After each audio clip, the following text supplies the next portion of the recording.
Madame, Monsieur, bonsoir et bienvenue au 13h. Voici le sommaire de ce JT. La Gani se tient depuis vendredi dans la ville de Niki. Le ministre d'État Abdoulaye Biotchane est présent à ce rendez-vous culturel et culturel. Il était au palais impérial de Niki. Des étudiants en licence et master de l'école supérieure Piguet Bénin reçoivent leur parchemin. Il s'agit de diplômes d'études en langue française qui leur permet d'avoir une meilleure maîtrise de la langue de Molière. Enfin, les retrouvailles Midofi se déroulent aujourd'hui dans la commune d'Abomey-Calavi. L'événement va revisiter les rythmes traditionnels et les spécialités culinaires de cette communauté. Le président du comité d'organisation nous en parle dans ce 13h.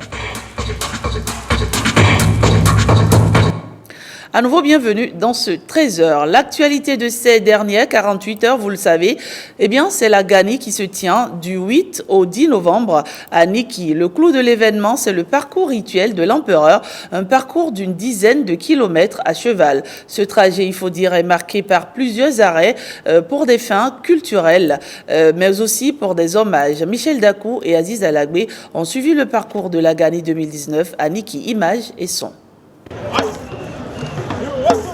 Voilà, c'est le jour de la Gani et le moment le plus fatidique, c'est le parcours rituel. Un parcours rituel que mène l'empereur avec toute sa troupe, avec certains dignitaires, une cavalerie bien orchestrée et une horde de personnes qui le suivent. Un parcours d'environ 12 km jonché d'arrêts, des stationnements. À chacun des stationnements, l'empereur fera soit des prières, des rituels, soit il rendra hommage à d'illustres personnalités de son empire. Et une fois revenu ici, après le parcours rituel, le souverain va s'installer dans sa case ronde, le Sikor, on l'appelle. De cette case ronde, l'empereur suivra les cavalcades, en tout cas les festivités de la Gani, y compris les allégeances de tous les dignitaires, de tous les princes qui passeront, qui ont le droit de passer dans cette cour.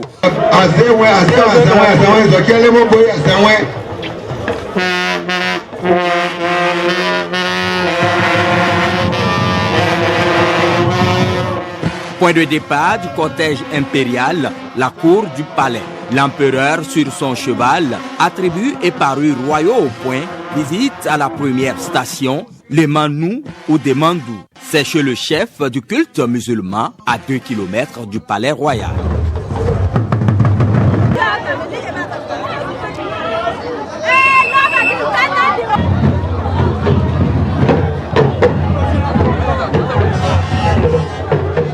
Voilà, c'est le premier arrêt de l'empereur. Après 2 km de parcours, il s'arrête à Demandou. Nous sommes ici à Demandou, chez le chef du culte musulman. C'est celui-là qui, entre-temps, un premier marabout venu avec son roi, bien sûr, qui ont décanté les situations de déchirement, les guerres entre dynasties ici à Niki. Et l'Empire a retrouvé sa paix totale, sa quiétude totale. Et depuis 7 ans, l'empereur rend hommage à l'imam qui est le chef du culte musulman.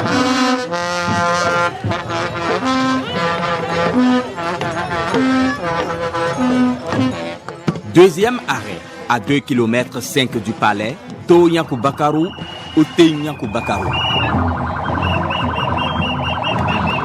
C'est ici que les préparations mystiques des guerres se faisaient avant d'aller au champ de bataille. Ainsi donc, le roi ici va faire quelques prières, quelques rituels avant de poursuivre le parcours rituel.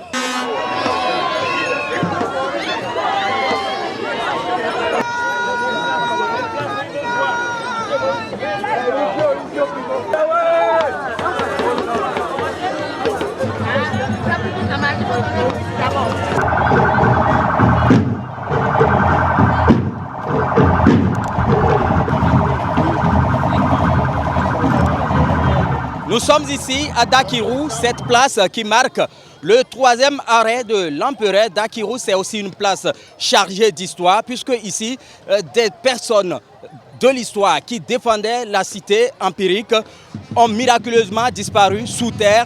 Ils ont fondu sous terre et depuis ce jour, l'empereur, le souverain s'arrête ici pour faire des prières et honorer la mémoire de ces disparus.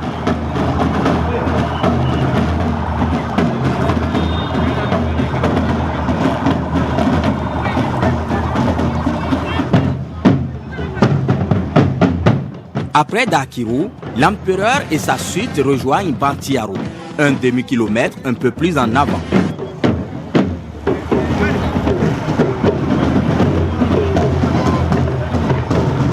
À la suite de Bantiaro, le palais royal de Danri, la station numéro 5, située à 6 km de la cour impériale.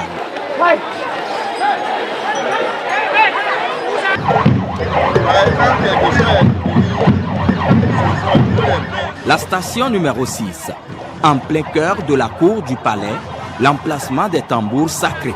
L'empereur se présente devant les tambours sans aucun cérémonial particulier. Puis, le cortège quitte la cour pour se rendre à Bakwilou, à une dizaine de kilomètres environ, le 8e arrêt du cortège impérial. Une fois encore dans la cour du palais, devant les tambours sacrés, l'empereur se présente une deuxième fois aux tambours impériaux.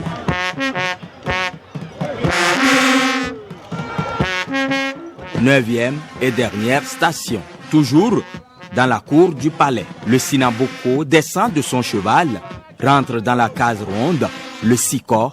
Il y retrouve sa sœur Nyokogi. Entouré de ses ministres et autres hauts dignitaires de la cour, il suit de l'intérieur du Siko le déroulement des festivités. Le parcours rituel, comme si nous y étions, le sujet est signé Aziz Alagbe et Michel Dakou. Et puis juste après ce parcours rituel, plusieurs ministres du gouvernement nous ont livré leurs impressions. On les écoute. C'est une grande fête, j'allais dire nationale, en tout cas une grande fête coutumière à laquelle tous les ans, les Béninois nombreux, que ce soit de Niki, de Parakou ou d'autres communes, viennent participer. Et je suis effectivement arrivé ici à la tête d'une importante délégation gouvernementale pour porter le message du chef de l'État, le message du gouvernement de solidarité envers cette communauté, envers Sa Majesté, le roi de Niki, pour dire combien c'est important. Et vous le savez, le chef de l'État a donné un très grand signal dans la dernière révision de la Constitution sur l'importance des chefferies. Et c'était une bonne occasion de venir redire concrètement aux autorités de cette ville, à la chefferie de cette région, que le gouvernement effectivement considère cette partie de notre leadership comme importante.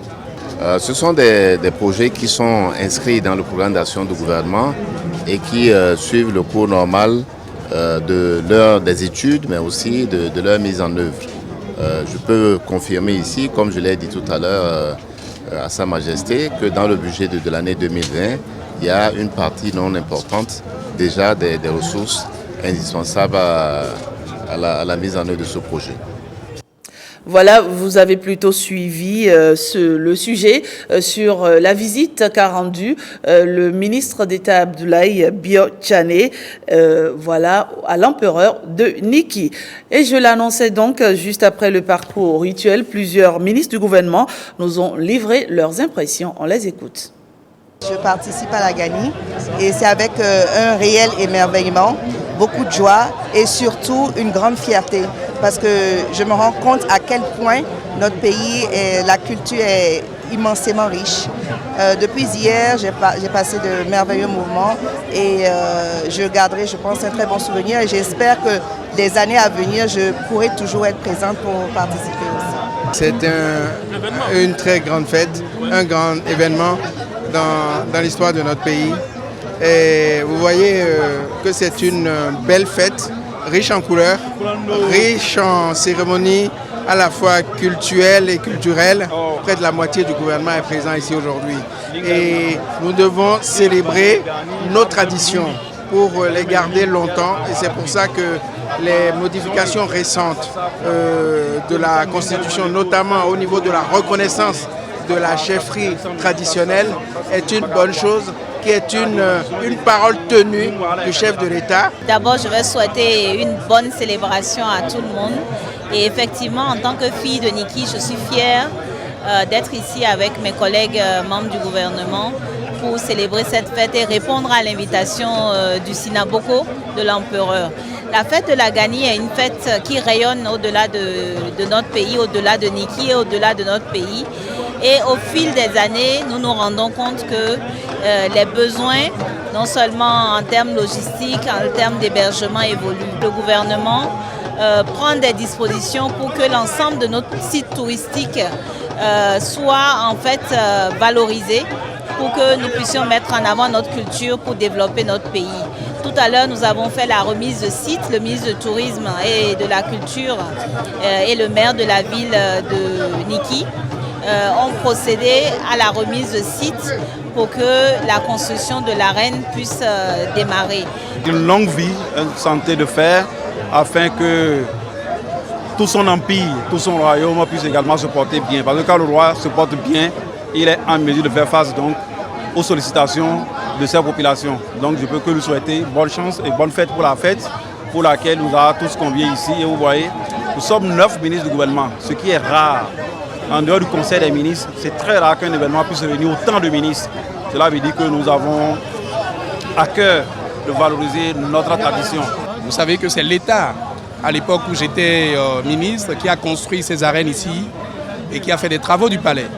Aujourd'hui, vous savez que dans le PAG, il y a un vaste programme pour construire des arènes encore plus magnifiques et construire un palais royal qui donnera envie pour que autour de cette fête de la Gani, nous puissions développer non seulement les fêtes endogènes, les fêtes identitaires, mais surtout développer le tourisme dans notre pays. Alors, nous assistons à une fête dans la pure tradition Batonou, une population en liesse, très colorée, très enjouée, avec des cavaliers bien parés. Je crois que nous sommes là dans l'expression même de la culture béninoise. Je suis très impressionné. C'est un message pour montrer que le gouvernement du président Talon sait qu'il faut compter avec la culture, qu'il faut compter avec nos valeurs, qu'il faut compter avec ce qui est à nous.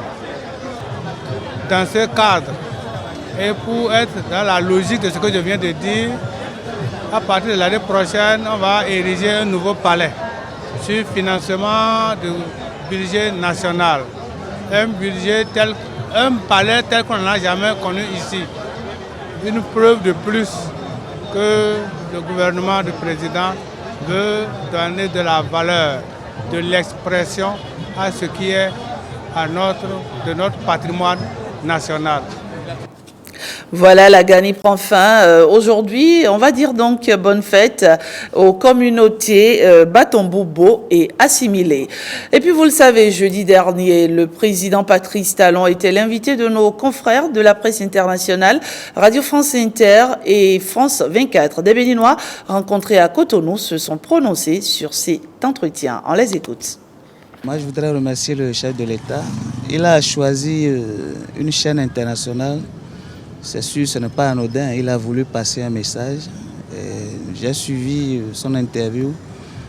Je crois qu'il a atteint son objectif. La preuve, il semble que la France aurait réagi à l'une de ses réponses. L'objectif pour lui, c'est surtout par rapport à la révision. Il voulait rassurer la communauté internationale par rapport à ce choix qui marque une fois encore que le Bénin est un laboratoire en matière de démocratie. En résumé, par rapport à la fermeture de la frontière, je pense qu'il n'a pas voulu aller dans les détails du sujet, mais il nous a promis que d'ici à là, nous allons atteindre le bout du tunnel. Et par rapport au président Boni Yayi, le chef d'État lui a tendu la main. Humblement, je lui demanderai en tant qu'ancien chef d'État d'accepter cette main tendue et que nous contribuions tous à l'essor de ce pays. Je pense qu'un bon leader à l'étape actuelle, c'est bien, cette sortie est une sortie que nous apprécions et j'aurais souhaité vraiment que tout ce qui est sorti de cet entretien puisse être concrétisé et qu'effectivement, nous l'avons remarqué hier, que le procureur de la justice a ordonné la mise en liberté définitive des détenus politiques. Et allons vraiment vers un rassemblement de tous les fils du pays. Les points sur lesquels les gens nous guettaient C'est surtout par rapport à sa pérennité au pouvoir. Il a rassuré tout le monde en mettant le veto sur le renouvellement, 2 mandats au plus. Et voilà, tout le monde est rassuré. Je crois qu'il est dans une bonne option.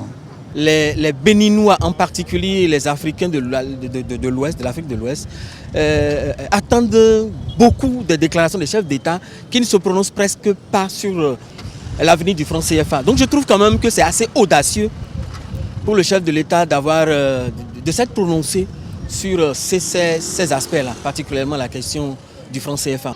Non, si chaque fois on doit voir piège, on doit voir que c'est un piège, c'est chaque fois des pièges un peu partout là, on ne va pas avancer. Parce que la manière de faire l'opposition dans mon pays, il faut que ça change aujourd'hui.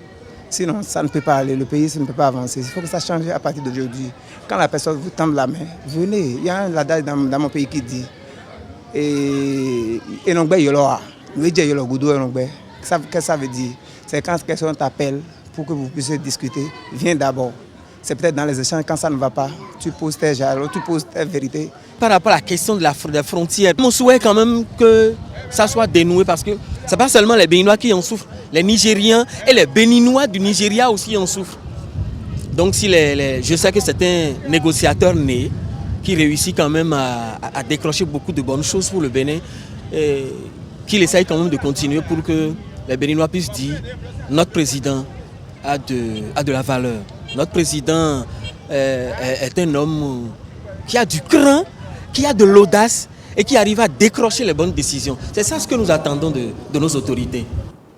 Parlons maintenant du rapport d'études de référence sur les pratiques socio-juridiques dans les communes de Parakou, Agbanizou et Adjoum qui vient d'être validé. L'étude qui s'inscrit dans le projet d'appui à la facilitation de l'accès des populations vulnérables aux services judiciaires PAFA vise à fournir aux justiciables de ces localités un accès facile pour tous à la justice. Le projet est coporté par Action communautaire pour le développement durable, ACDD, l'association des jeunes pour le développement des arts et cultures, ainsi que le groupe Promo Agro-Pastoral. Minoko, Kolaole Boniface Biao pour le reportage. Le rapport validé est une étude qui prend en compte les différents contextes socio-juridiques des localités de Parakou, Agbanizou et Adjoum. Il est un travail de spécialistes de la société et de la justice pour un accès facile des personnes vulnérables à la justice. Le coordonnateur du projet garantit sa souplesse pour son amélioration tout au long du projet. Aucune œuvre humaine n'est parfaite, surtout dans le domaine sociétal où les habitudes, mœurs et pratiques sont en perpétuelle évolution. Nous serons certainement confrontés à un document qui, lu à la loupe de la science, nous interpelle vivement, même si ne relatant pas forcément tous les points de vue. Je nous invite à accepter avec modestie ce travail acharné et à contribuer à l'enrichir et à la parfaire, comme il en sera question tout au long du projet, au contact de toute nouvelle situation pertinente non prise en compte au départ. Le préfet d'Uzou apprécie cette initiative pour sa grande utilité à ses administrés. Lorsqu'ils arrivent à poser des actes qui rendent donc la cohésion sociale, il est normal que les victimes de ces comportements-là puissent aller s'adresser aux services publics adéquats pour donc dire le droit, leur rendre le droit afin que chacun puisse trouver son compte. Le préfet invite les élus à prêter main forte à ce projet pour un meilleur épanouissement des populations. Je l'annonçais dans les titres, remise de diplôme d'études en langue française aux apprenants en licence et master de l'école supérieure Pigé Bénin. Une formation supplémentaire qui vient ainsi certifier leur diplôme afin d'avoir une meilleure maîtrise de la langue de Molière. La cérémonie de remise de diplôme a eu lieu ce mardi au siège de l'école à Cotonou. Oseni Adeleke et Alexis Kenom pour le compte-rendu. C'est en collaboration avec l'Institut français que l'École supérieure Pigé Bénin a offert cette formation complémentaire à ses étudiants. Diplôme d'études en langue française DELF, pour les étudiants en licence et diplôme d'études approfondies en français DALF aux étudiants en master. La formation vise un objectif clair. Nous mettons un point d'honneur à Pigé Bénin au respect des exigences étatiques et au respect des exigences du système LMD. Mais en plus de cela, nous pensons qu'il faut toujours donner un supplément, un complément à la formation de nos apprenants afin qu'ils puissent se distinguer sur le marché de l'emploi. Parce que lorsque vous faites Pigé, vous devez être différent en matière de qualité, en matière de compétences. Ces diplômes mettent en relief les compétences en communication orale et écrite des apprenants de Pigé Bénin. Le taux de réussite à l'examen de cette première promotion est exceptionnel. Les taux de réussite qui sont de 93% pour le DELF B2 en licence et de 95% pour le DALF C2 en master nous édifient sur la qualité de la collaboration que nous travaillerons à consolider. En aidant à renforcer les acquis des apprenants en langue française, l'Institut français tisse un lien particulier pour contribuer à l'excellence de Pigé Bénin. On a un lien tout particulier avec le CIEP, qui est en fait la garantie de la qualité de votre diplôme. Les récipiendaires saluent cette innovation. Donc, je trouve que c'est une très belle initiative et c'est un plus pour nous, pour nos CV. Je pense que c'est une très bonne chose pour les étudiants de Pigé parce que d'abord ça nous facilite la tâche. Pigé Bénin est un établissement de formation supérieure qui forme en sciences de gestion et en sciences technologiques, aussi bien en licence qu'en master. Voilà, c'est un sujet signé Osénie Adeleke et Alexis Kenom. Le commentaire est lu par Bruno Souali. Toujours dans ce 13h, intéressons-nous maintenant à ce séminaire spécial d'impact qui a été organisé par la mission intérieure africaine du Bénin. Pendant 4 jours, les fidèles ont suivi le prédicateur Mamadou Philippe Karambiri, fondateur du Centre international d'évangélisation. C'est l'église tabernacle de la résurrection de Cotonou qui a abrité ce séminaire qui a démarré le jeudi 7 novembre dernier. Henri Fachina et Simon Villon. Il parle 8 fois l'ignorance des Corinthiens. Des enseignements qui édifient les fidèles de la mission intérieure africaine du Bénin. Il a parlé du pardon. Le chrétien ne peut pas garder son frère prisonnier dans son cœur. C'est très important pour nous les chrétiens. Donc nous devons en toutes circonstances pardonner nos frères. Un chrétien qui vit la vie chrétienne, qui a l'Esprit de Dieu en lui, il dit qu'il ne peut pas être possédé car le chef de l'opposition ne peut pas rester dans la même maison que le chef de l'État. Nous sommes vraiment animés d'un sentiment de grande joie, de grande satisfaction parce que ce grand homme de Dieu a décidé de visiter la nation du Bénin. Et comme nous savons que la visite d'un homme de Dieu apporte la paix dans une nation, apporte aussi la bénédiction dans une nation, nous sommes vraiment très réjouis de voir que cet homme qui est venu a ouvert son cœur et a laissé Dieu parler à nos cœurs. C'est une occasion pour chaque fidèle de voir et écouter de vive voix celui qui, sur une télévision africaine, enseigne. Bon, les gens, j'avais voulu faire une petite réunion avec nos gens, mais j'ai vu que les gens ont découvert que je suis là, ils sont venus très nombreux. Ce qui est là, c'est la mobilisation qui est là, qui est forte déjà. Donc je remercie le Seigneur pour tous ces jeunes-là qui ont fait un effort de venir honorer un ancien. Et même vous, la presse qui est venue honorer un ancien. Donc ce qui m'a beaucoup marqué, c'est simplement le fait qu'ils soient venus et qu'ils aient écouté sagement, sans essayer de ronchonner et de contredire trop. Je crois que ça va les aider à aller de l'avant. Ce séminaire est pour ces chrétiens un moyen de communion avec Dieu. Au Père encore aujourd'hui, et la vie de l'Esprit.